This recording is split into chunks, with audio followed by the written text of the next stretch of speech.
Bharatiya Janata party की ऐसी क्या मजबूरी है?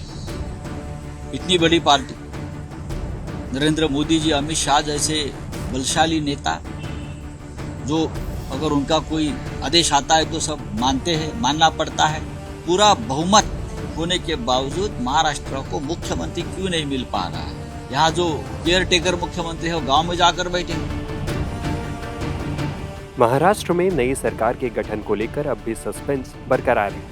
विधानसभा चुनाव के नतीजे आए हुए 8 दिन बीत गए हैं, लेकिन अब तक महायुति ने मुख्यमंत्री के नाम का ऐलान नहीं किया है। चुनाव में शानदार जीत के बावजूद नई सरकार गठन को लेकर महायुति में खींचतान की खबरें आ रही हैं। इस स्थिति में विपक्षी गठबंधन महाविकास अघाड़ी के नेताओं को महायुति पर निशाना साधने का मौका दे दिया है। शरद पवार ने शनिवार को सरकार गठन में देरी को लेकर कहा कि महाराष्ट्र में जनादेश का सम्मान नहीं हो रहा, जो अच्छी बात नहीं है। एनसीपी प्रमुख शरद पवार ने कहा।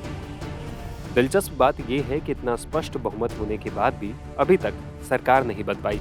इसका मतलब साफ है कि जनता द्वारा दिया गया बहुमत उनके लिए कोई मायने नहीं रखता। जो कुछ भी चल रहा है वो राज्य के लिए अच्छा नहीं।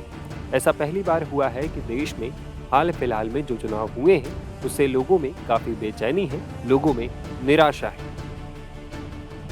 इधर शिवसेना यूवीटी के नेता संजय राउत ने महाराष्ट्र में नई सरकार के गठन में हो रही देरी को लेकर महायुति पर निशाना साधा है। उन्होंने कहा कि एकनाथ शिंदे तो अपने गांव जाकर बैठ गए, शपथ ग्रहण कब होगा किसी को जानकारी नहीं है।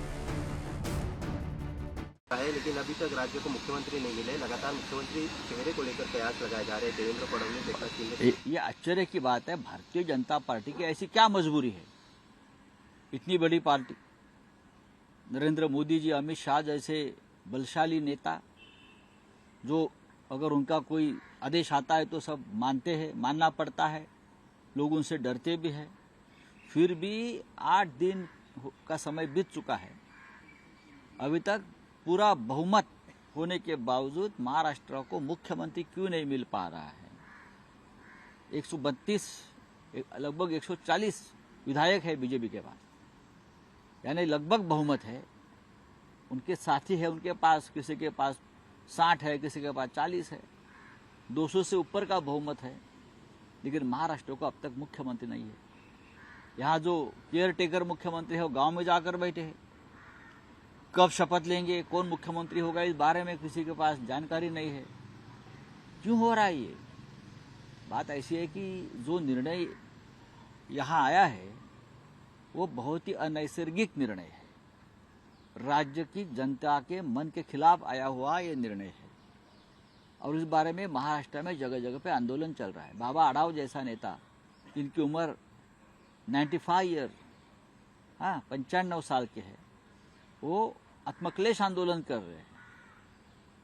हम सब उनके साथ हैं, लोग उनसे जुड़ रहे हैं, लेकिन महाराष्ट्र का मुख्यमंत्री कौन बनेगा ये अब तक का सवाल कायम है। बता दें कि 228 सदस्यीय महाराष्ट्र विधानसभा के लिए 20 नवंबर 2024 को हुए चुनाव में महायुति गठबंधन को 230 सीटों पर प्रचंड जीत मिली थी। विपक्षी महाविकास अघाड़ी गठबंधन सिर्फ 48 सीटों पर सिमट गए। महायुति में बीजेपी ने 132, शिवसेना ने 57 और एनसीपी ने 41 सीटें जीती हैं। अब नई सरकार की रूपरेखा तैयार करने के लिए बीजेपी, शिवसेना और एनसीपी के बीच बैठकों का दौर चल रहा है। मुख्यमंत्री और कैबिनेट को लेकर तीनों दलों के बीच आम सहमति बनने का इंतजार है। हालांकि अभी तय नहीं हो पाया है कि शपथ ग्रहण किस दिन होगा।